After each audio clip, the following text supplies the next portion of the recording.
Hello guys, at papogi muna, papasok na sa trabaho.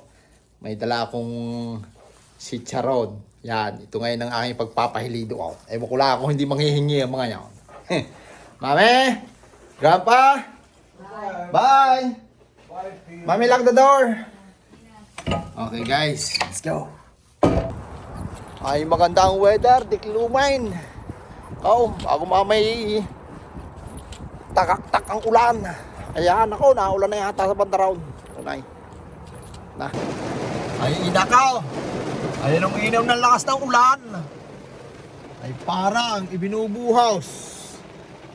Inam niyan. Ay, paano ako makakalakar daw? Wow! Siya. Kakainin ko na si Charot. Ay, kundi nagpatila ay ng ulan bago pumasok din sa loob. Ay, anong lakas din niya ng ulang yun. Daladala ko pa rin ang si Charon. Lapit na ako. Siguro kompleto na sila doon sa taas. Let's go. Ala kayo wala. Charon naman. Charon naman. Yan si Charon ako kakain. Ay, ako.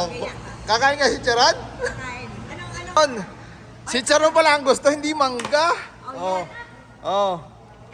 Ayan na, oh. Oh, kuha na. Si Charon, oh. Oh. Si Charon pala ang gusto. Si Charon pala. Akala ko yung mangga, yung pala si Charon ang gusto. Ayan na nagwag eh. Ayan, oh.